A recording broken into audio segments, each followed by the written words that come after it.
This episode of Wine and Crime is brought to you by Progressive Insurance. Do you ever think about switching insurance companies to see if you could save some cash? Progressive makes it easy to see if you could save when you bundle your home and auto policies. Try it at Progressive.com. Progressive Casualty Insurance Company and affiliates. Potential savings will vary. Not available in all states. Wine and Crime contains graphic and explicit content which may not be suitable for some listeners. Listener discretion is advised.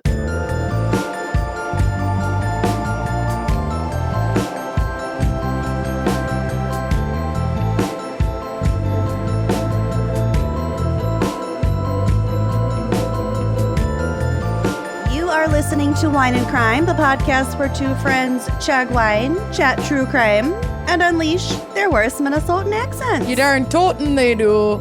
Darn tootin'. I'm Lucy. I'm Amanda. Oh, we got a good one for you today. A very good, very special fan pick episode. So this episode was chosen by Grace. I don't know that they wanted me to use their last name, so we're going to leave it at Grace. Grace M. Grace M. Grace is from us. Australia. Oh, I was going to ask if they were from Australia, mate, because of their wine pairing. Oh, they sure are. Down under. Oh, no. Actually, I chat with Grace a little bit in our next month's episode of Spooky Little Bitch. No way. And by next month, I mean February. So by the time this comes out, it'll be this month. This month, yeah.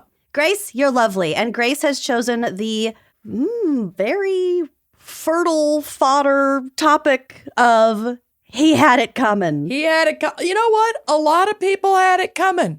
A lot of men. A lot of have men it coming. Have it, had it, continue to have it coming. You guys just won't stop having it come. Yeah. Stop coming.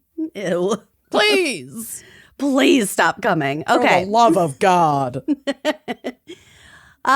We've got some weird stories for you today, so let's get right to it. Amanda, what is our wine crime pairing for He Had It Comin? Well, Grace wanted us to feature, I can't do an Australian accent, the Brown Brothers red wine, specifically Cienna. So we are featuring Brown Brothers Cienna Red, which they also offer a zero option, which has less sugar and very little alcohol. It's like 0.5%. Oh, it's like ABV. kombucha. Yeah, so you could get the regular Brown Brothers Cienna, or you could get the zero, which is like the much lower alcohol version. And I don't think I've ever heard of this varietal. It is Australian. When I click shop on their website, which is brownfamilywines.com.au, I had a hard time figuring out if it would ship to me. And it was a little bit harder I could only order it by the case. So I didn't order this. I'm just, doing my smoke thing. But if you are in that area, you can definitely get it. And if you're willing to, crush that price, get yourself a case. Oh, what's muscadel? I'm on the website. Yeah, muscadel is usually like more of a sweeter kind of dessert wine. Very good, though. Oh, very, so very good. Yeah, their branding is really beautiful. And the bottles are all gorgeous. And the Cienna was specifically recommended by our fan picker, Grace. So their website says, the Brown Brothers Cienna is notorious for tasting like summer berries in a glass. It's packed with juicy, bright flavors of blueberry, raspberry, and vanilla. And you serve it chilled. It's a red, but you serve it chilled. Yeah, all of the photos of them like eating outdoors on a beautiful sunshiny day with all these fresh grilled vegetables and like dumplings are giving me palpitations. I want it so bad. I want this life. When I was talking to Grace for Spooky Little Bitch, there were just all these like fun noises in the background. And I was like, oh, maybe she has her TV on. I was like, what's that noise? She goes, oh, I'm so sorry. My windows are open. It was Australian just nature, wildlife. Beautiful little bird song. I know. Oh my God. I'm terrified of Australia, but I do want to go. I want to go. I really want to go. We'll have to do a show or a travel trip. I want to go to Bondi Beach. Oh. So this is wildly versatile to pair with everything from spicy Chinese hot pots, which I had hot pot in Minneapolis for like the first time ever a month ago. Holy shit. Fucking yum. It was so good. I could have rolled out of there. I was so full of broth and dumplings. Oh, it was so good. Anyway, to a mouth-watering meringue, Cienna is a vibrant and easy-drinking red wine that shines in hot Aussie summers and actually benefits from being kept cool in the fridge. Oh. Yeah. So just a little bit about this Brown Brothers winemaker. They've been handcrafting wine since 1889. Oh, that's old. In the Malawi region of the King Valley. And they say that means we've seen a lot of harvest seasons, sipped a few Chardonnays in our time, discovered some delicious new varieties, and threw a few experiments out the window too. 4 generations of winemakers later, we're still as excited by a new release sparkling or that aged 1980 Malbec. Oh my God, yum. That comes out on special occasions. While we've collected a few laurels on our bottles, we're not even tempted to rest on them. Instead, we use them to spur us forward, to push us beyond the status quo, to keep our minds sharp and our palates fresh, and to keep us making great wine for the great people of Australia and beyond. I was not that far off from today years old when I realized that resting on your laurels, that your laurels weren't like a body part. They're like a laurel is like the floral wreath you put around like a winning horse's neck in a race. Yeah. Like they're awards, commendations. Oh, I guess I never really thought of it. I kind of assumed it was like your thighs. Me too. So we all learned a little something today. So if you are able to access Brown Brothers Cienna, that is our recommended pairing this week.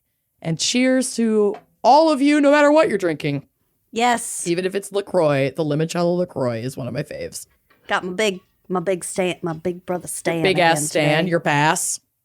I almost sent you a picture. This morning, I was carrying June in my arm. And then in my other arm, they were both empty, but I had both of my big Stanleys. And I was holding them both by the handle. So I had 2 huge Stanleys and like a toddler. Like a German waitress at a Oktoberfest. Yes. That's how I felt. But they were empty, so I didn't feel like that powerful. Also, I would not have been able to pick them up and carry them that way if they hadn't been empty. You're still powerful. Well, thank you. You got the power. Okay. Well, I am glad you felt the power. I am glad we figured out what the fuck our laurels are. We don't have them. And let's take a quick break to hear a word from our sponsors and then dive into He Had It Comin.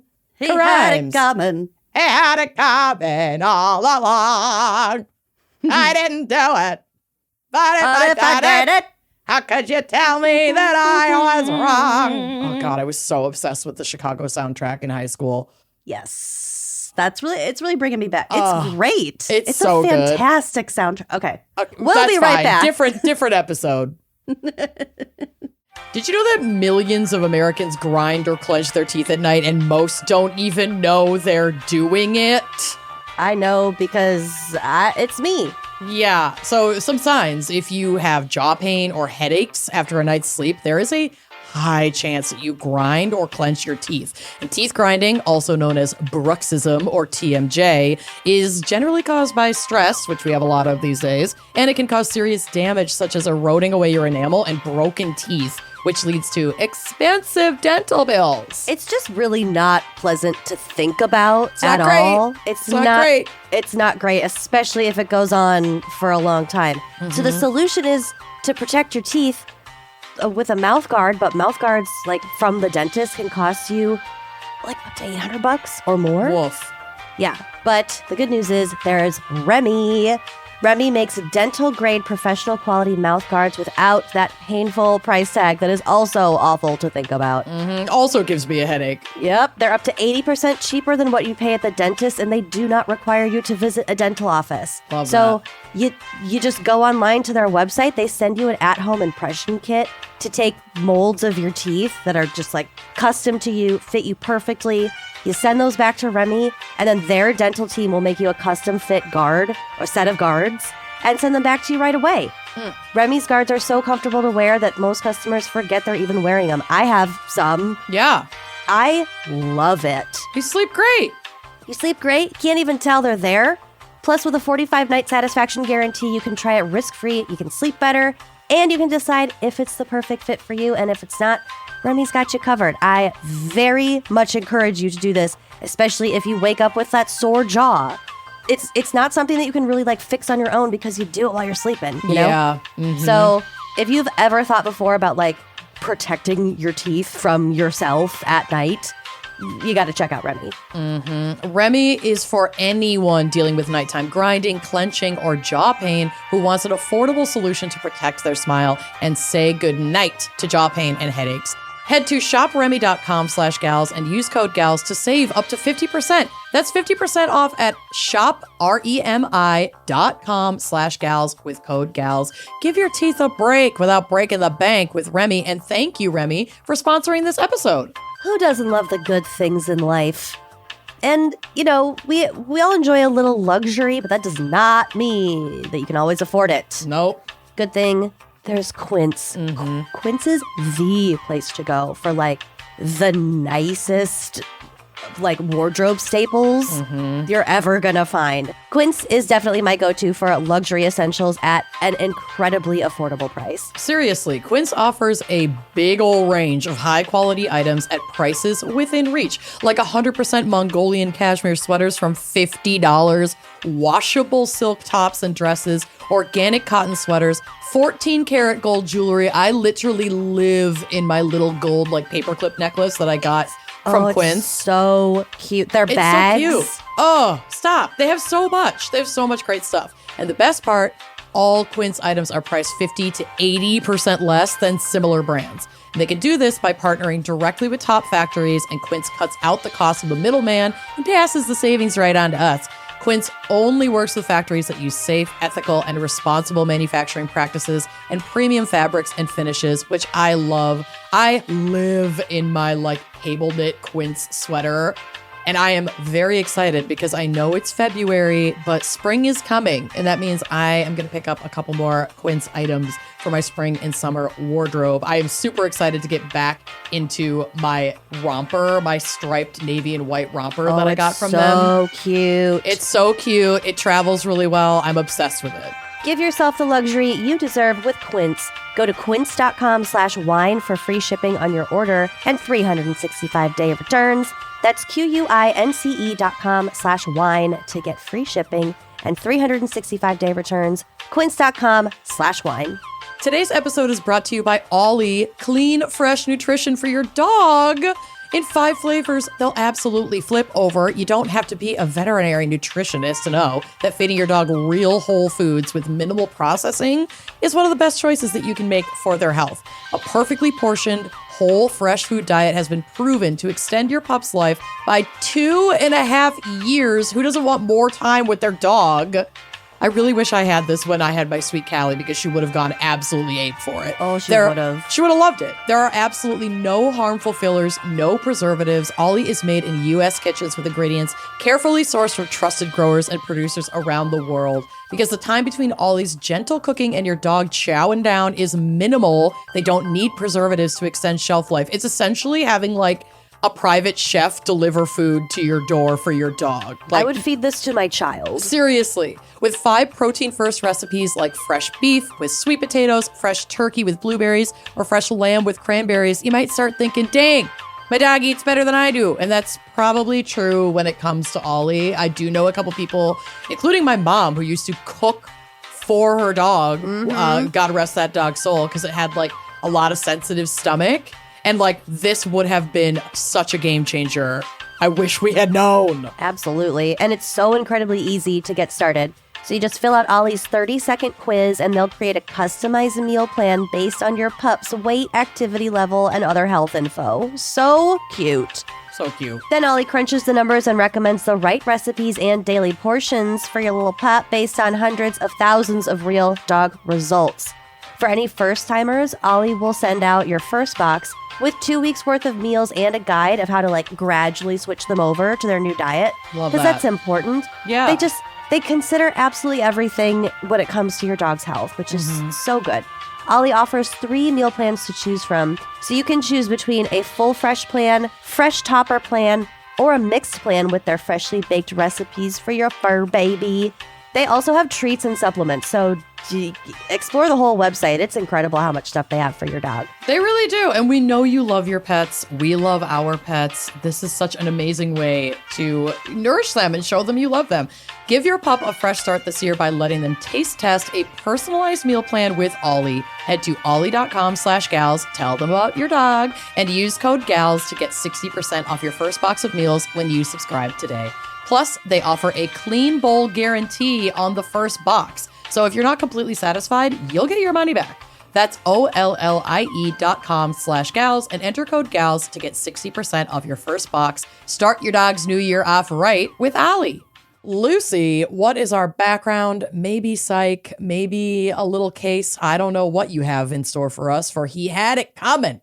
Well, as we know, as we have railed about on this show. Never meet a man. For years. Men have been unhinged for like at least a couple thousand years. Since their invention, they've been a fucking menace. Since the inception of men. Specifically. Building systemic structures to ensure that society is shaped by them, while women have been treated like second-class citizens. Of course, this is still happening. In 2022, the gender pay gap here in the good old U.S. had women earning 82 cents for every dollar a man earned.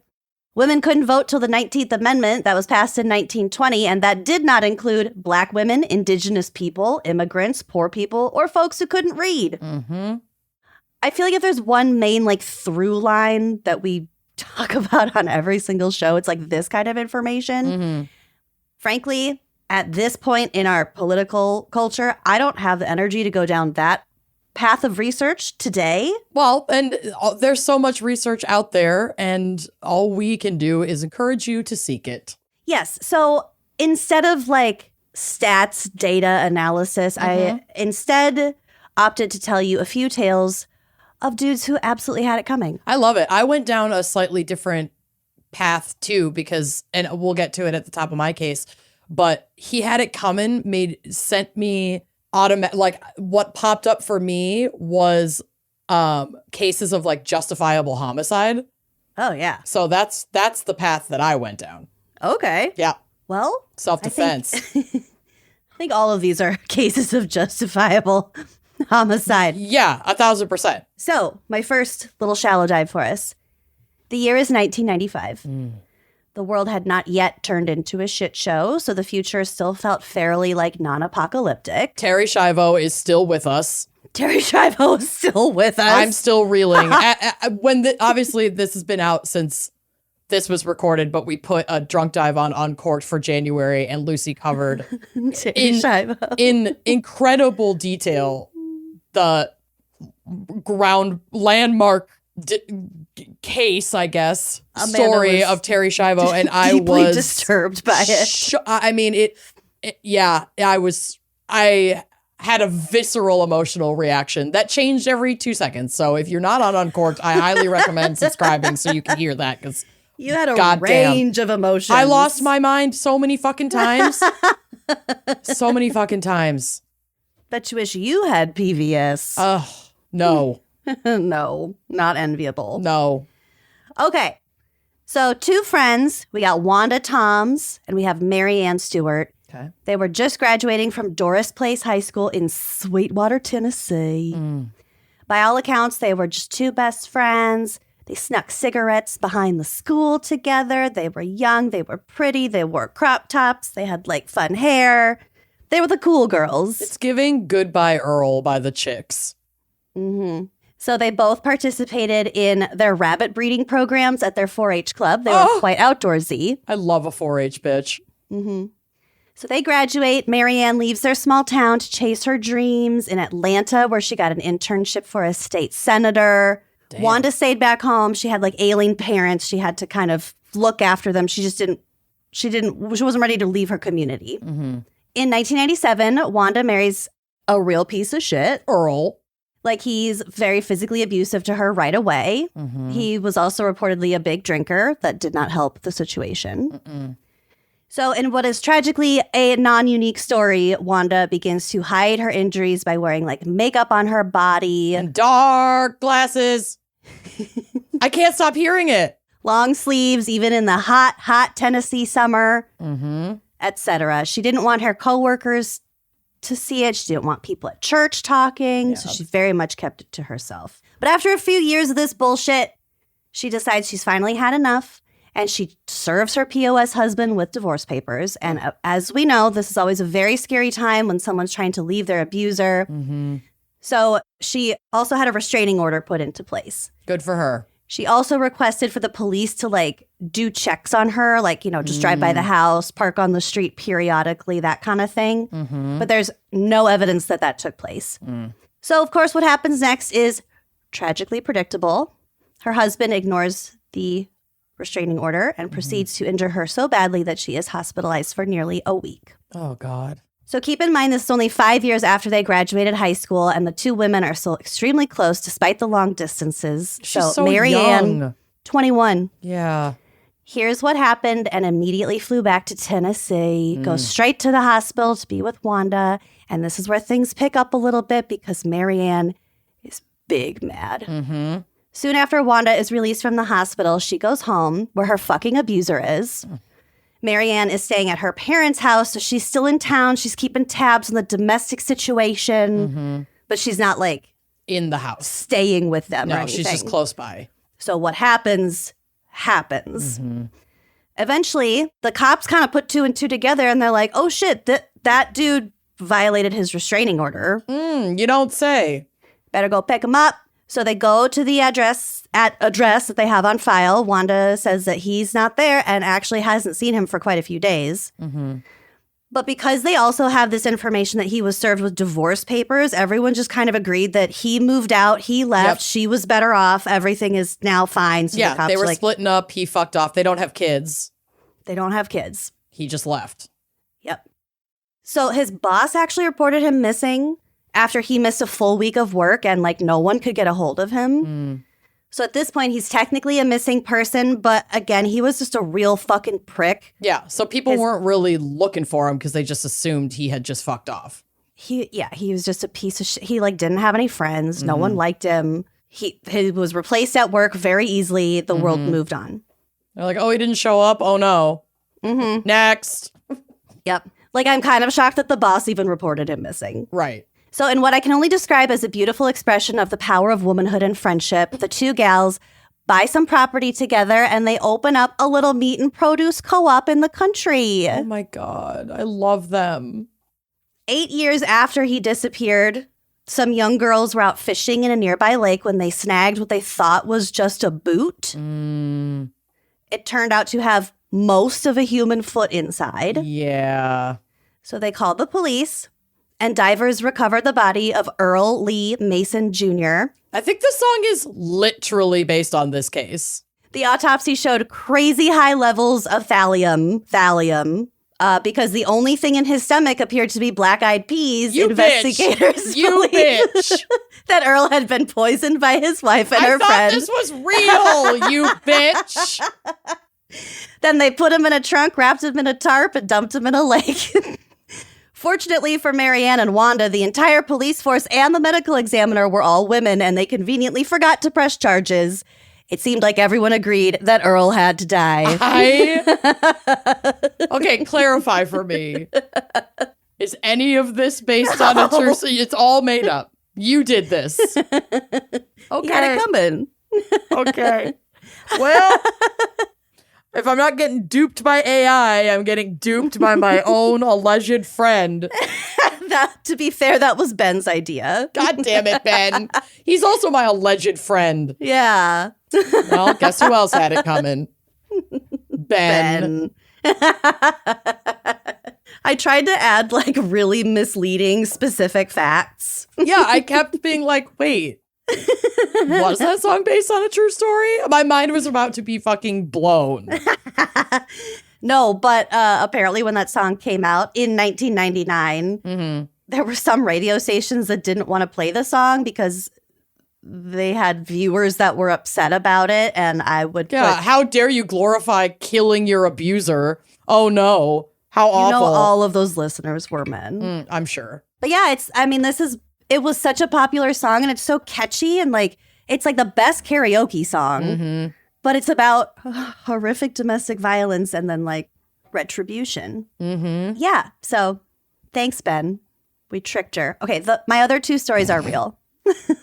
Are they? Now I can't believe anything you say. The trust is gone. I'm so sorry. It's okay. It'll be back. I have a very short memory. Okay, Dory. Exactly.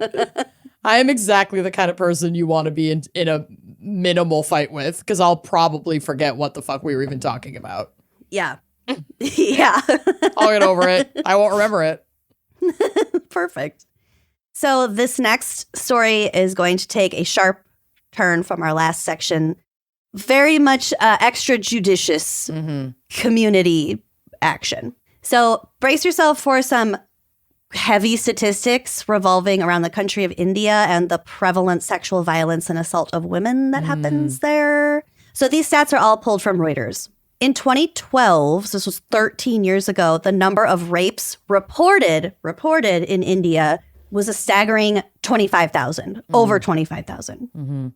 Since then, reported rapes have stayed above 30,000 annually, except for like a sharp drop during the pandemic because like nobody was participating in life. In 2018 alone, on average, one woman was raped every 15 minutes. Good God. And this is even in the face of increased penalties. There is a 10-year minimum sentence, which can be extended to life in prison or even the death penalty if the victim is under 12 years old. And I read a stat that roughly 10% of rapes are committed, or the victims are under the age of 18. Yeah, they're children. They also widened the definition of rape to include non-penetrative acts, and they lowered the age that people can be tried as an adult to 16 years old. Wow. Convictions for rape averaged, I was fairly impressed with this, between 27 and 28%. Like convictions. Yeah, by American standards, that's pretty high for cases like this. That's what I mean. Yeah. Yeah, it's like, it can be done.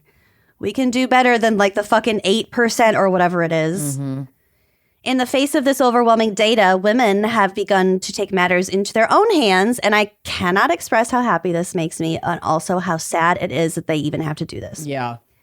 So there's a large women-only group called the Gulabi Gang. Have you heard of them? No. So they have made it their mission to stand in the way of the rampant and systemic violence against women in their region of Uttar Pradesh. So the word Gulabi is Hindi for pink. They all wear like bright pink saris. That's kind of how they like know each other. And then when they're in groups, they're all just wearing fucking hot pink. It's so cool. So this region of India, the Uttar Pradesh, is incredibly impoverished. And according to an article from The Guardian, it is known as a place where people still like regularly starve to death. There is widespread corruption and huge disparity in the distribution of resources. So this group was started in 2006 by Sampat Pal Devi. She would travel from village to village singing protest songs to recruit what she calls her army. Like I said, they wear bright pink saris and they are trained to use a lathi, which is a weapon that's common in rural India. It's just made from wood. It's essentially like a long stick. But I'm guessing that you can use it as a walking stick, you can use it as a weapon, you can use it to whack cops who don't protect the women that they're supposed to be serving. So much versatility. Very versatile. In 2014, the group had a whopping 270,000 members. Wow. So for perspective, that's the entire population of Buffalo, New York. Yeah. So a lot. Wow. She began this journey when she tried to intervene on behalf of a woman being attacked, and she was subsequently attacked herself. The fear. The 2021 crimes record in India shows that the majority of crimes committed against women were that of kidnappings, rapes, domestic violence, and dowry deaths. So But as you know, a dowry is supposed to be given from the bride's family to the groom's family. Yep. But it has to be agreed upon. So, like, if there's a dispute, then often the new bride will either be killed by her husband's family or, from what I read, driven to suicide. So, God. Fucking awful. So, rape is the 4th most common violent crime against women in India. But just in general, that's just general femicide, you know. When a woman is assisted by the Gulabi Gang, they are expected to join the fight and protect other women. So if they save you, pay it forward. Pay it forward, join their group, do what they do. Which speaks volumes about the numbers. Yep. Yeah. While the media tends to focus on violent interventions by this group, the use of their lathi, their stick weapons, is a last resort. So the first thing they do when intervening in a domestic violence case is that they will first go to the police. If and when the corrupt male cops don't fucking do anything, that's when they begin to kick ass. Yeah. Quote, the targets of the Gulabi Gang's vigilantism are corrupt officials and violent husbands. Both. The gang has stopped child marriages, forced police officers to register cases of domestic violence by slapping them. Yes. And they've even gotten roads built by dragging the official responsible from his desk onto the dust track in question. Hell yeah. I just imagine they grabbed him by the ear, pulled him outside, down fucking the road. Do something. Finish see this. Not okay. This is your fucking job. Get to work. Yeah. I love it. I'm obsessed. I love it. They also conduct occupations of government buildings. In a 2008 article, the group occupied a power station that had been turned off by the owner in order to extract bribes from the local citizens. That were served by that power station so they could pay to get their fucking power back on. You want your power back on? Sounds like that's going to cost you $200. Like, yeah. So the Gulabi Gang stormed into the station, kicked out the men that were inside, took the keys to the place, locked them out, and then they left. And it only took an hour for the power to be restored. Women get shit done. Yeah, and men are just fucking stupid. So, yeah, this group is amazing, how they handle things, how they stand up with courage in a society where the rule of law is unevenly applied and systemic misogyny is rampant. Take notes. Gulabi. Okay, here's my last little shallow dive and also my fucking favorite ever. Okay. So, we're in Soviet Russia. Sure fucking feels like it. Stalin is in power. It's World War II, and of course, women are barred from being in combat roles within the Russian armed forces. Meanwhile, the Soviet forces are being relentlessly pressured by the Nazi forces. Things are not looking good. The Nazis are moving in. Closing in, yep. They're closing in. Ignoring a non-aggression pact between Hitler and Stalin, on June 22nd, 1941, Nazi Germany launched Operation Barbarossa, which was an invasion of the Soviet Union. The Soviet Air Force was caught on the ground and nearly annihilated. So they were not doing great. They weren't prepared. By November, so that was in June, late June. By November, 3 million Russians have been taken prisoner, and the German army is like less than 20 miles from Moscow. Damn. They're coming. Marina Ruskova enters the chat. She's basically like a Russian Amelia Earhart. She's highly skilled. She's in a position of influence. I think she had some money. And she was also in a position to be able to bend the ear of a certain Mr. Joseph Stalin. Okay, so she's in a pretty powerful spot. Yep. So she convinces him that women need to be involved in this fight. And obviously she was right. But she was like, it's too late to do anything else. And it's also important to note regarding aviation in Russia at this time, before the war had even started, women were encouraged to be every bit as capable as men in all roles of like the military, whether it was like a deckhand or a full pilot. Okay. There are kind of a lot of like confusingly, I wouldn't say outright like feminist, but like egalitarian customs in the Soviet Union back then.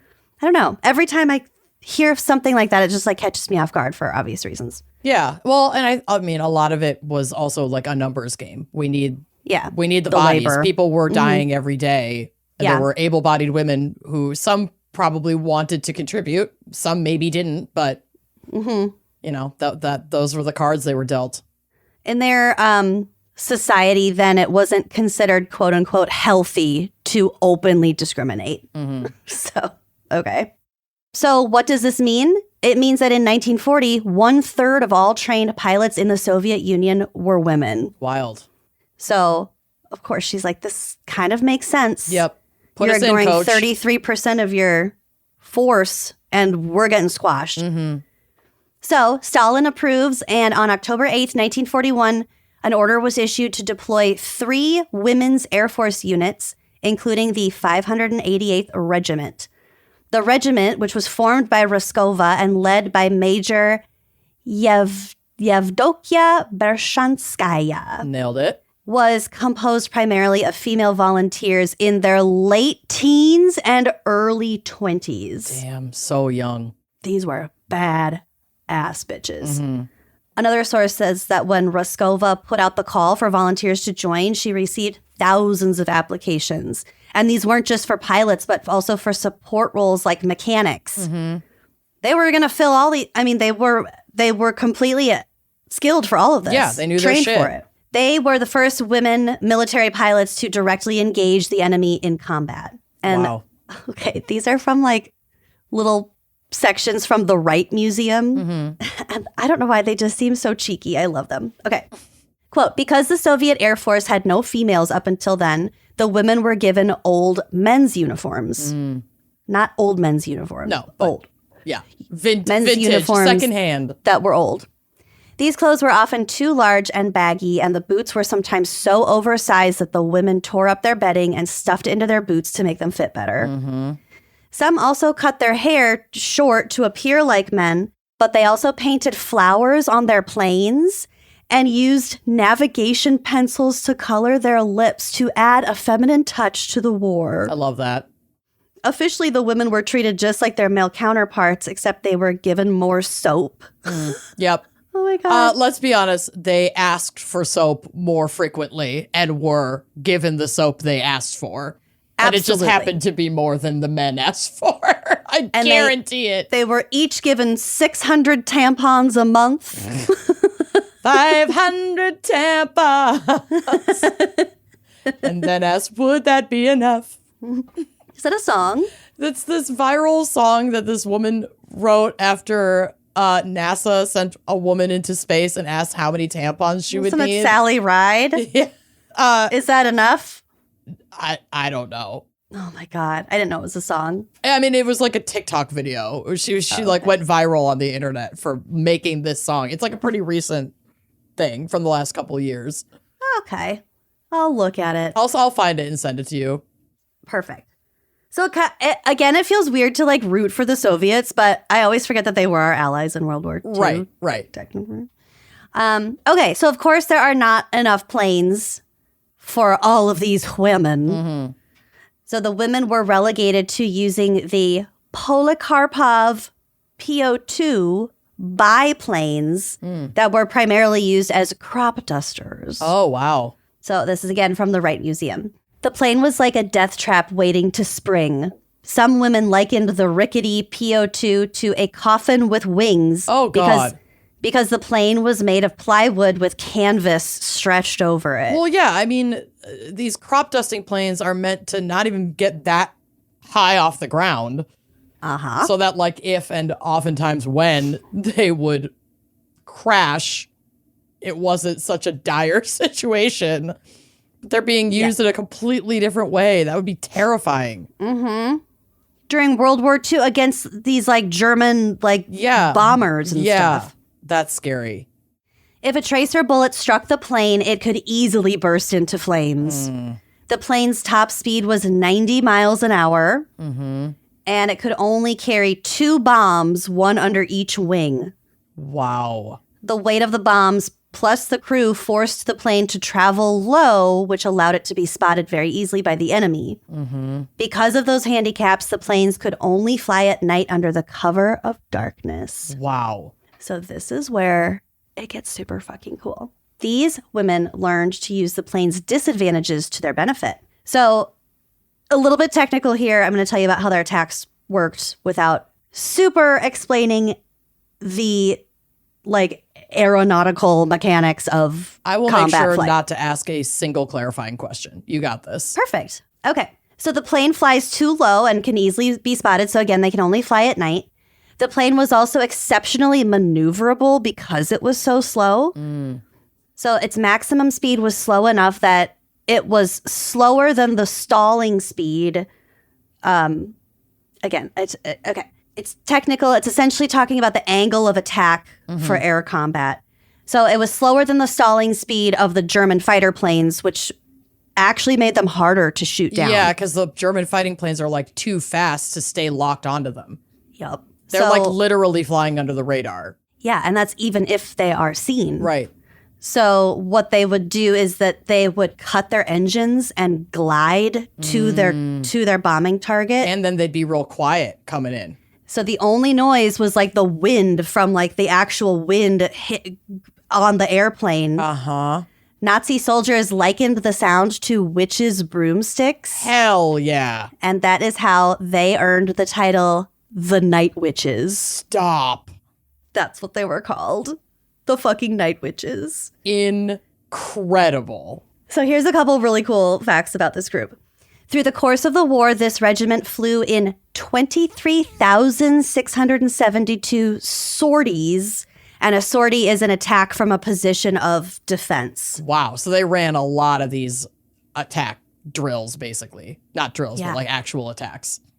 Over 23,000. That's nuts. They dropped over 3,000 tons of bombs. Holy shit. And keep in mind, each plane could only carry two bombs. Yeah. They also dropped a whopping 26,000 incendiary shells, quote, damaging or completely destroying 17 river crossings, 9 railways, 2 railway stations, 26 warehouses, 12 fuel depots, 176 armored cars, 86 firing points, and 11 searchlights. Fuck. They did work. And they did all of that without parachutes. No. They also had no modern instruments with these fucking planes, so they used paper maps, flashlights, and pencils to navigate and like find their targets and complete their missions. Do you know what the... And put on lipstick with their pencils. Do you know what the survival rate was for these women? So during the entirety of World War II, only 32 members of the Night Witches died in combat. So that was either in combat or from plane crashes or from tuberculosis. Damn. Yeah. That's a pretty solid number, like low number of deaths. Marina Ruskova, the one who kind of like started it, was killed in a plane crash near Stalingrad in 1943. But goddamn, Yeah. she did some work. Seriously. Wow. One woman, Irina Sabrova, flew 1,008 sorties, so again, those missions during the course of the war, which was more than any other woman. Holy shit. She's And then- living in that plane. She was. Nadezhda Popova, one of the most famous night witches, once returned from a sortie with 42 bullet holes in her plane, as well as in her helmet and her paper map. But she survived. She got home. Holy shit. Another pilot lost the bottom of her plane to enemy fire, but kept flying. Stop. So I don't know how she was like hanging on. I mean, make those crop dusters work for you. Uh-huh. So the one who had it coming in this instance was Hitler. Right. Because one article described that many historians credit these women for turning the tide of the war on the Eastern Front. So, I mean, it just goes to show you that against a huge, oppressive power, the skills of underestimated people can come in very much in handy. yeah. So that's the story of the Soviet night witches. Holy shit. That's fascinating. I did not know about that. I didn't either. I liked your little shallow dives, and I have forgiven you for Thanks. tricking me. I'm glad you remembered. Well, I almost forgot. Should we take a quick break and then dive into my case? I would love that. Let's do it. One of the smartest apps you can have on your smartphone in 2025 is Upside. Upside gives you the power to earn more on the stuff you're already buying all the time. Whether you're filling up your tank, going out to eat, shopping for groceries, whatever it may be, the Upside app lets you earn cash back on every purchase. Upside users are making as much as $280 a year. I love this app so much. The app is free. The free Upside app gets you cash back on daily essentials like gas, groceries, and dining. This app is so easy to use. To get started, you download the free Upside app, use our promo code GALS, and get an extra 25 cents back for every gallon on your first tank of gas. Next, claim an offer for whatever you're buying on Upside. Then, pay as usual with a credit or debit card, follow the steps in the app, and get paid, baby. There are over 100,000 gas stations, grocery stores, and restaurants on the Upside app, ensuring that cashback is always just around the corner. I love that there is a map option on the app, so I can be like, oh, I'm in this town that I'm not usually in. Where's the closest Upside partner gas station? Like, where should I go grab some food today? Like, it really helps me like plan out my whole day of errands. You can earn an average of 8% on restaurant and grocery purchases, and the best part, you can even stack your Upside cashback on top of your credit and debit card rewards. Upside users are earning hundreds of dollars a year. That's probably why they have a 4.8 star rating on the App Store. Like, it's good. Download the free Upside app and use promo code GALS to get an extra 25 cents back for every gallon on your first tank of gas. That's an extra 25 cents back for every gallon on your first tank of gas using promo code GALS. February is the month of love, cozy nights in, new beginnings. And this February, give yourself the gift of glowing skin with the iRestore Illumina face mask. This is not just any face mask, okay? It's a game changer with 360 medical grade LEDs, double the power of most other brands. Red, infrared, and blue light work together to tackle wrinkles, acne, and inflammation all at once, giving your skin a fresh start for the new year. It's the skincare boost you actually deserve. And with the iRestore Illumina face mask, self-care is as easy as it gets. There's no complicated skincare routines, just results. For a limited time, our listeners can save $205 off the iRestore face mask with code GALS25 at iRestoreLaser.com. This face mask is so freaking cool. This is like my me time after June goes to bed. I'll put this crazy looking futuristic mask on and like know that it's like helping my skin. I like to wear it when I'm vacuuming because then I look like a full robot with like a robot arm and a robot face. Absolutely. Yeah. And it only takes like 10-minute sessions 3 to 5 times a week for you to start seeing brighter skin. And iRestore is so confident in their products, they offer a 12-month money-back guarantee, so you can get it for yourself or you can gift it risk-free. So if you're not going to keep it for yourself, which I highly recommend, this makes an incredible gift. So give your skin the love it deserves this February. For a limited time only, our listeners get $205 off their Illumina face mask with code GALS25 at iRestoreLaser.com. That's $205 off the Illumina face mask with code GALS25 at iRestoreLaser.com. Please support our show and tell them we sent you. Unlock your best skin with iRestore. I struggle so much with mornings. Not only my energy levels are super low in the morning, I'm not a morning person, but I also have a hard time like eating right away in the morning. So reaching for something like mud water that can nourish me and give me some energy right away in the morning without having to like cook for myself is such a game changer. Mud water is this warm, nourishing drink packed with cacao, chai, turmeric, and adaptogenic mushrooms that will keep you cozy all winter long. It helps you stay focused without that crash or feeling like you're running on empty, similar to that usual coffee buzz. Not a fan. Mud water is smooth, steady, and the perfect way to give yourself a clean, calm energy boost without the roller coaster. And if you are like me and you are a matcha lover, I am obsessed with Mudwater's matcha starter kit. This is a must try. It's the perfect way to step into clean energy with matcha's calming, focused boost. One sip and you'll feel like you're dancing barefoot in the grass. Seriously, it's that good. Try it today and save big. Our listeners get up to 43% off your entire order, free shipping, and a free rechargeable frother. Love the frother. Oh my God, it's worth it even just for that. That thing is so great. Head to mudwtr.com and use the code GALS at checkout. And now Mudwater is available at Target and Sprouts locations across the United States. So it's never been easier to grab a cup of this winter-friendly pick-me-up. Mudwater also offers caffeine-free blends. Love that. They've got, and you can also like add creamer, add honey. You could add your CBD to it. You could ice it down. You can dance it up.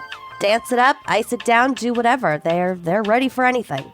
So are you ready to make the switch to cleaner energy? Head to mudwater.com and grab your starter kit today. Right now, our listeners get an exclusive deal up to 43% off your entire order plus free shipping and a free rechargeable frother when you use code GALS. That's right, up to 43% off with code GALS at mudwtr.com. After you purchase, they'll ask how you found them. Please show your support and let them know we sent you. Keep your energy natural and refreshing all year long with Mudwater, because life's too short for anything less than clean, delicious energy. So, like I said at the top, when looking for a case to cover today, I went through justifiable homicide, self-defense cases, and I found one that really struck me. And it is a famous case, like a historical case, but we sure as shit didn't learn about it in school. And I knew very little about this. Like, I recognized the name, but knew so little about it and thought maybe other people like me had not heard much about this. And there's a lot to learn from this. So I'm ready to learn. Yeah. Okay. It's also fucking devastating. So buckle up. Okay. So Dr. Ossian Sweet was an African-American physician whose determination to secure a home for his family in 1920s Detroit led to a landmark legal battle. And this case that we're talking about today not only highlighted the pervasive racial tensions of the era, but also became a significant moment in the fight for civil rights in America. And we, like I said, sure as shit didn't learn about this one in school. So we're going to learn about it together now. Okay. So Ossian Sweet was born on October 30th, 1895 in Bartow, Florida, or Bartow, I don't know how that's pronounced, to tenant farmers. Recognizing the limited Scorpio. Mm-hmm. Recognizing the limited opportunities in the segregated South, his parents sent him north for his education. So he attended Wilberforce University in Ohio to get his Bachelor of Science degree, and then he went to Howard University in Washington, D.C., and got his medical degree. He became a doctor. As far as I know, he was like a family practitioner. He'd be like a PCP, like a primary care doctor. Okay. In 1921, after completing his medical studies, Dr. Sweet moved to Detroit, a city experiencing rapid growth due to the booming automotive industry. He established a medical practice within the Palace Drug Company. So my understanding is that Palace Drug was like a pharmacy. Like Walgreens. Yep, and he had offices in the back where he could provide care to the community, which was becoming more and more diverse every day. And there's a lot of history with Detroit, with like the Great Migration, and as well as a lot of other cities, specifically in the North. But just because the North didn't legalize slavery does not mean that there was not and does not continue to be racism, exploitation, and bigotry. So there was still heavy segregation and some serious racial tension, aka white violence against their new black neighbors. Okay. The city became home to many black families seeking better opportunities, leading to significant demographic shifts and intensified racial tensions, especially as black families began moving into predominantly white neighborhoods, because there weren't a lot of like established necessarily black neighborhoods. That's kind of the whole point of the Great Migration, is that people were moving out of the South, specifically black families, to seek opportunities in the North. And like, where the fuck are they going to live? All these people in the North are predominantly white. And then the white folks are pissed that they're moving into, quote unquote, their neighborhoods. Determined Classic. A tale as old as fucking time. Determined to provide a better life for his family. So his wife's name is Gladys, and then they had a young daughter. Dr. Sweet purchased a house at 2905 Garland Avenue in an all-white neighborhood in June of 1925. Aware of the potential backlash, he prepared for possible hostility by enlisting the support of friends and family to stay with them like the day they moved in, and also armed himself for protection. And before anyone listening has any misconception about why he would be compelled to do this, this is a perfectly reasonable response to what had already been an incredibly violent summer for Black homebuyers and renters in the area. Several Black families had already been targeted by white mobs with numbers in the thousands who would gather in front of their homes, harass these families, threaten to kill them, throw rocks at their homes, break the windows, taunt them with racial slurs. Thousands. And they'd stay out there for days with the intent to drive them out of their homes. They would offer to buy the home back from these families. And Black families who stood their ground and fought back against the violence and protected their property and their bodies were often arrested, while the white mobs were just sent home, sent on their way untouched. And several of these Black families did indeed sell their homes and leave because they feared for their lives. Their neighbors are threatening to kill them. Brave enough to stay if those were the conditions. It's unimaginable. And also like, where do you go? You're met with this kind of violent backlash basically everywhere you land. So by September of 1925, so he like closed on the house in the summer and then moved in the fall, is my understanding. So it's September of 1925. We've had this particularly horrific summer of white violence. Tensions in Detroit are at a fucking breaking point. The city's Black population had grown significantly due to the Great Migration, and white residents were increasingly hostile toward Black families moving into their neighborhoods. Dr. Ossian Sweet's decision to buy a home at 2905 Garland Avenue in an all-white neighborhood was seen as, quote, an act of defiance by his white neighbors. Like, haven't we made it clear we don't... How dare you? How dare you? Mm-hmm. Wow. The Sweet family moved into their home on September 8th, 1925, fully aware of the attitudes of their white neighbors. So again, that's why he was like, I'm having my family, my brothers, my friends come stay with me. And like, we have guns. We have ways to protect ourselves because we've seen mobs in the thousands descend on other members of our community just for buying a house here. Mm-hmm. He reportedly said to his brother about the decision, quote, I have to die like a man or live a coward. Ooh. Just months earlier, in May of 1925, another Black family had been violently driven out of a white neighborhood in Detroit after their house was firebombed. Oh, my God. So the couple, like the Sweet family, knew that their presence would likely provoke a similar reaction, and they were taking precautions to protect themselves. Dr. Sweet... How has no one died yet, I guess I should say? Well, certainly in that violent summer, people did die. Black people were, in some cases, literally killed. Mm-hmm. And someone does die in this incident. Okay. But we will get to it. Just the firebombing and the mob of thousands. Yeah, and I mean, it's both amazing how many people survived these acts of violence and questionable because, as we know, the justice system, record keeping, the way these stories were reported on at the time were heavily biased and racist. Mm-hmm. And so we may not know exactly how many of these families suffered death at the hands of these mobs because the mobs were essentially forgiven in some cases. And we don't necessarily have like perfect, accurate, equitable reporting on the events of that summer. But it was a violent fucking time. That is important to remember, especially like in times like these. Mm-hmm.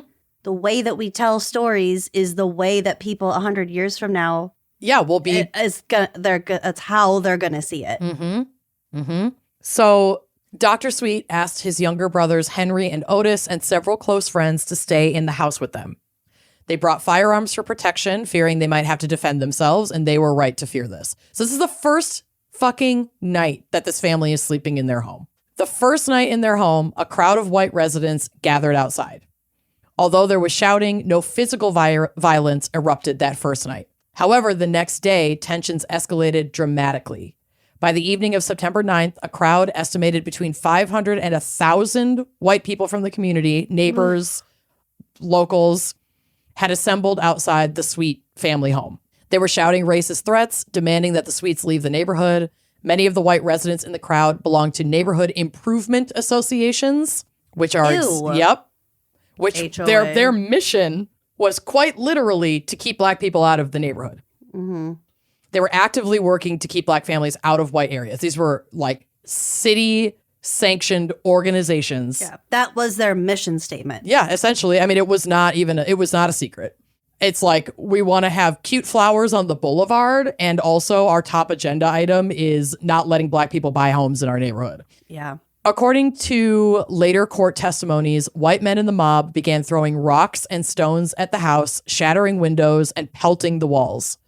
Dr. Sweet and his family and friends inside feared that the mob would soon break down the doors and lynch them because of the violent threats that the mob was screaming, threatening their lives. Like, this is up to 1,000 people are outside your door, breaking your windows, screaming that they're gonna kill you, and you're inside with your young daughter and your family.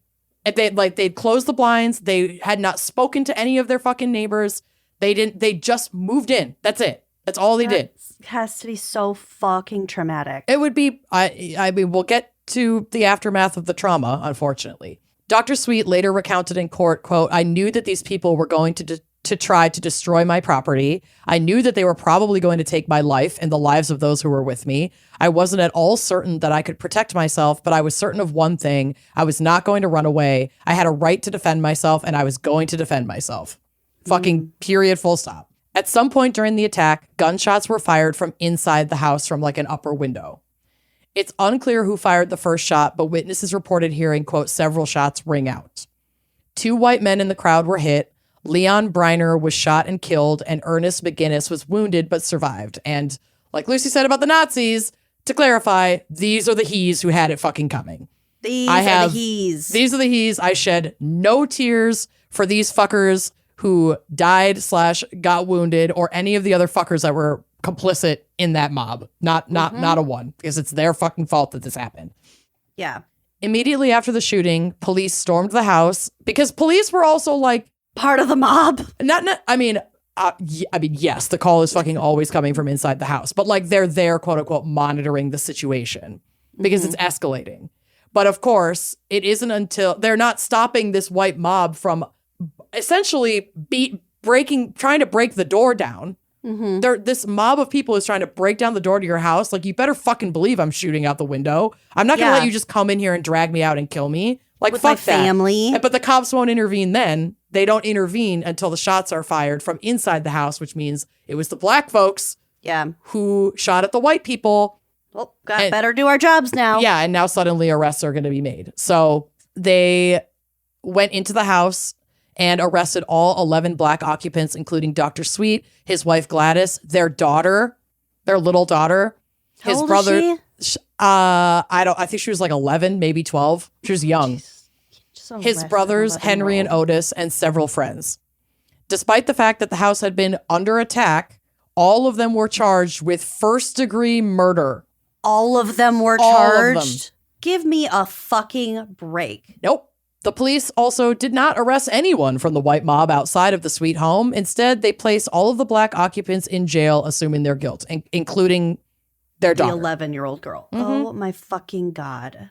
This arrest sparked national outrage. The NAACP quickly became involved, recognizing that the case had broader implications for the civil rights movement. They hired Clarence Darrow, one of the most famous defense attorneys in American history, to lead the defense in what would become one of the most significant civil rights trials of the 1920s.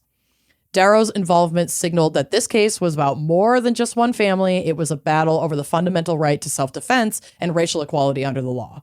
The first trial began in October of 1925 in the Recorder's Court of Detroit, with Judge Frank Murphy presiding. Murphy was known for his, again, through the lens of 1925. So I don't know if we would consider him this today, but at the time, he was known for his progressive views on civil rights, and his role in the case would later bolster his reputation as a champion of justice. I mean, frankly, at that time, the fact that a white judge would impartially take on a case like this would have been considered a very progressive view. So that's why I'm saying, like, through a 2025 lens. Not give him too much credit, but anything at this time and in this situation it was groundbreaking at that time. Like, it was a big fucking deal, the way that he handled presiding over this case. The prosecution, led by Wayne County prosecutor Robert Toms, argued that the Sweet family and their friends had premeditated murder by bringing guns into the house, suggesting they intended to kill their white neighbors and that they carried this out when they killed Leon Briner. They claimed I would like to just point out Robert Toms. Toms was the fictional last name that I gave to Wanda in my first story. Not related. Not related, but also really weird because I just pulled that out of my ass a few hours ago. Listen. Toms. We share a brain sometimes. Yeah. I think there's a psychic connection between us. There is a thread. It is a thread. And it's or just thick. might just be a pube. I don't know. We share a psychic pube. We share a maroon fiber. Our mons pubies are connected. Let's braid. Done. So the prosecution claimed that Briner, the guy who died, was simply an innocent bystander and that the Sweet household had overreacted by firing at the crowd. Overreacted? Yep. Okay. The state sought to portray the attack on the home as a minor disturbance rather than a life-threatening riot. There were 1,000 fucking white people outside yelling. Yeah. Darrow swiftly came in for the defense and proclaimed the case as a, quote, fight for self-defense and civil rights. His main arguments included self-defense being a basic right, so Darrow emphasized that the Sweets had every legal right to defend their home. He pointed out that the white mob outside was acting in a threatening manner, and very fucking recent history, the entire summer of violence, had shown that such mobs often escalated into deadly violence. So yes, people had been killed before. Black people had been killed from moving into their homes. Yes. So obviously they had a reason to want to protect themselves. Armed. Yep. Racial terror in America. He placed the attack in the broader context of racial violence, reminding the jury that lynchings and mob attacks against Black families were common across the country at that time. He argued that Dr. Sweet had no choice but to prepare for the worst. And then he reiterated that the real crime was the fucking mob. Yeah. Darrow turned the tables on the prosecution by arguing that it was the white mob that had broken the law, not the people inside of the house. He questioned why the police had arrested only Black residents while ignoring the violent actions of the white crowd. Obviously, we know exactly why, but he's just laying it out clear as day in court. So it's on record. And like what we don't necessarily think about every time, you know, a big polarizing or whatever, really any case goes to trial, is that there's opportunity to set legal precedent. Absolutely. Within that courtroom. And Darrow fucking knows it because this is like his bread and butter. He does civil rights law. So yeah, I mean, he was definitely the right guy for the job. And he came in there like laying it all the fuck out so that this could have a lasting effect on the greater issue and not just, like he said, it's not just about one family and this one incident.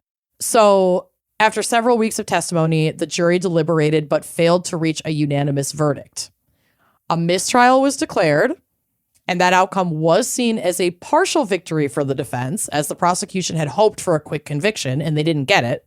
But this meant the defendants, and specifically the Sweet family, would be facing another trial. So they had made it clear that they intended to retry everybody, but that they wouldn't be trying all of them together. And so in a little switch up twist that the prosecution hoped would help them get a conviction, they decided not to retry all 11 defendants right away, but focus instead on Henry Sweet, Dr. Sweet's brother, who in the previous trial had admitted to firing a gun during the attack, making him the most vulnerable to a conviction. So they were just going to drop the charges against everyone else? Not necessarily, but they were going to start with a trial only for Henry. Okay. So the children are still sitting in prison? Yeah. Great. Just wanted to clarify where the children were. The family, the child, the wife. It's my understanding that they are still awaiting trial. Okay. For a second trial. They might have like gotten out for a little bit after the mistrial, and then I'm not sure what those details are, but yeah, they weren't by any means acquitted. This just meant that the process had to start basically all over again with additional evidence. Like they had to build stronger cases. The second trial began in April 1926 with the same judge and the same legal teams, both for the defense and the prosecution. This time, Darrow strengthened his self-defense argument and delivered one of the most powerful speeches of his career. His closing argument spanned hours. I saw one report that his closing argument was 5 hours long. Oh my God. Driving home the rights of the Sweets and Henry Sweet in this specific case to defend himself.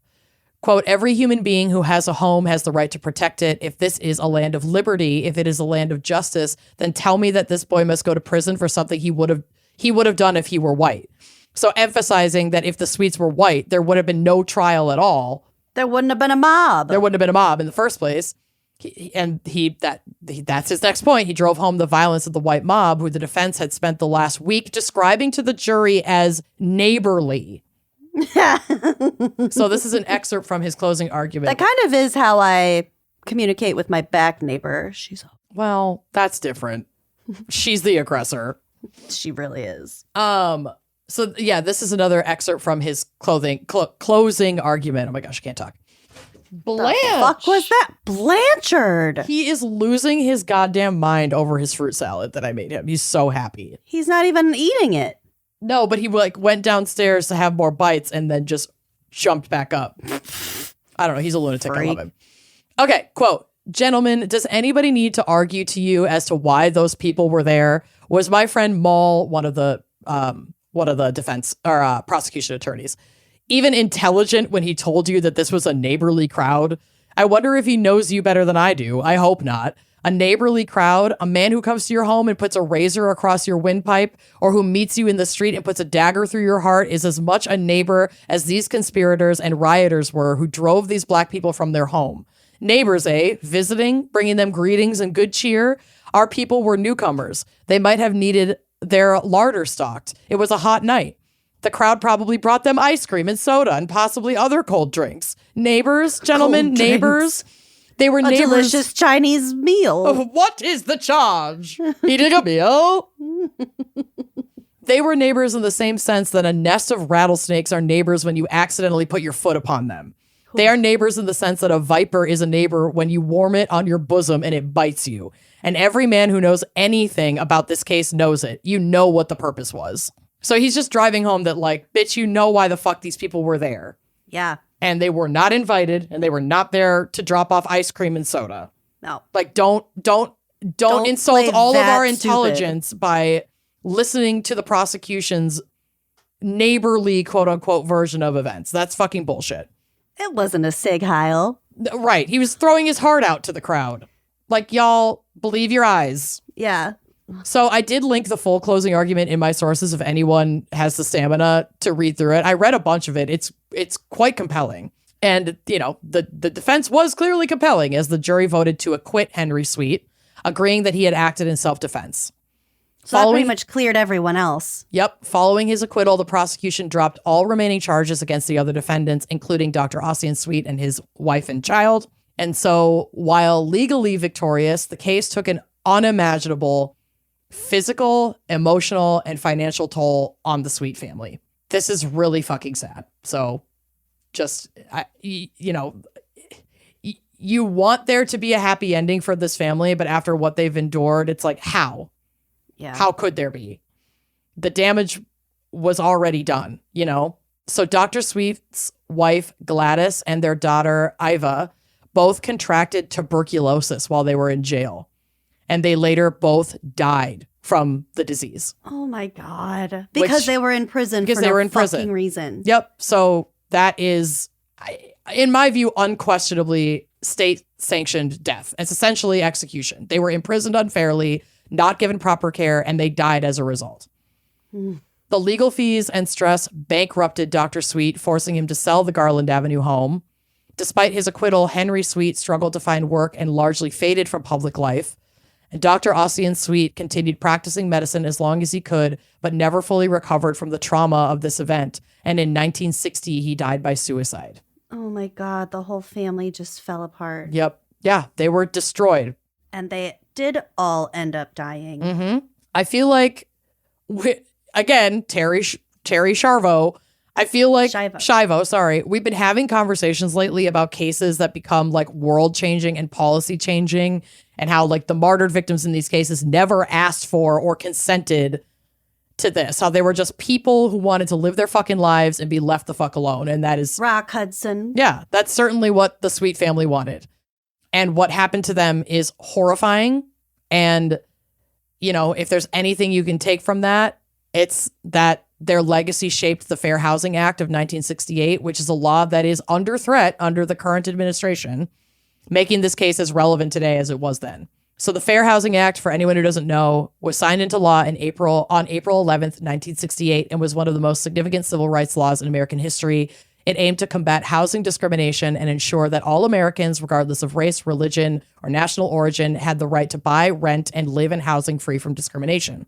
The Sweet case contributed to the ongoing fight for fair housing and the eventual signing of the FHA into law because it highlighted the violence used to enforce segregation, established legal defenses and precedent for Black homeowners, motivated civil rights organizations, and inspired housing desegregation efforts.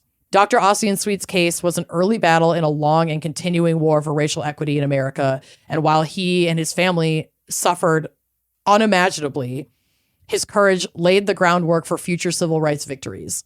And the Sweet home is now a protected historical landmark in Detroit. And there's a photo of it that I included on the drive. It's a beautiful little house. And it kind of looks like my house. It really does. I mean, it's just a simple suburban looking house.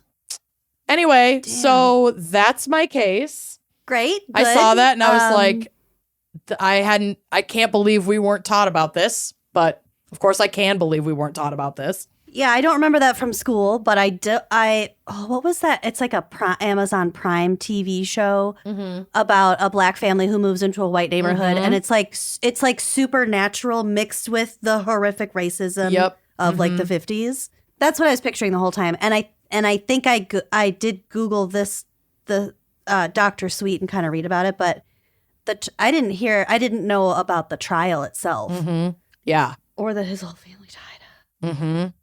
It's really fucking horrifying. Yeah.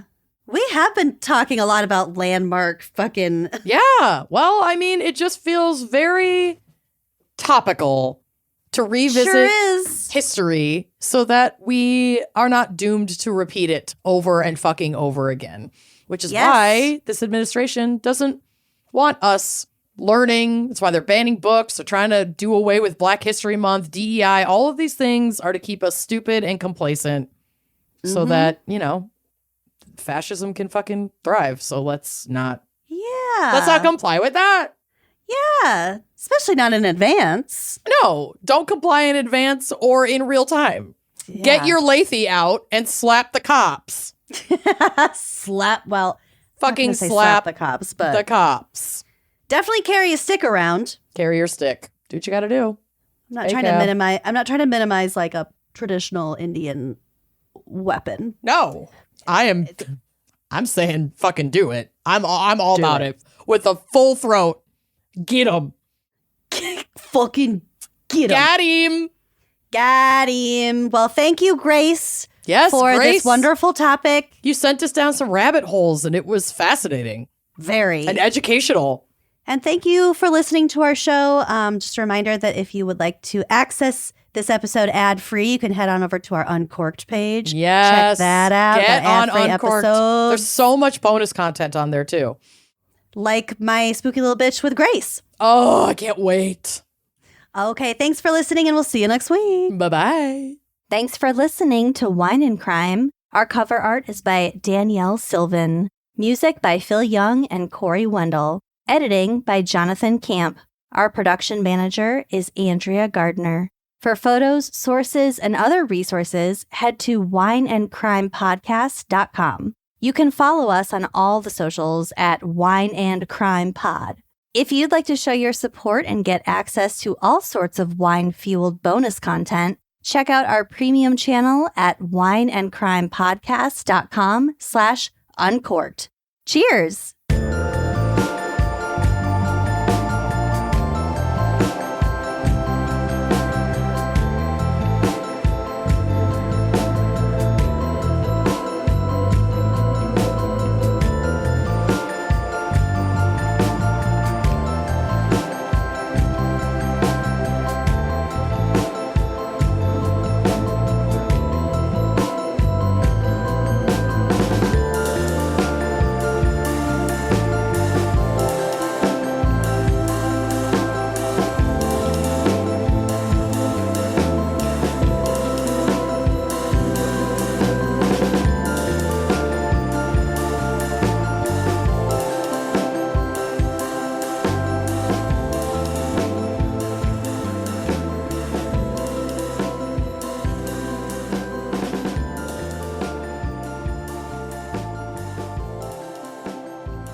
This episode of Wine and Crime is brought to you by Progressive Insurance. Do you ever think about switching insurance companies to see if you could save some cash? Progressive makes it easy to see if you could save when you bundle your home and auto policies. Try it at progressive.com. Progressive Casualty Insurance Company and affiliates. Potential savings will vary, not available in all states.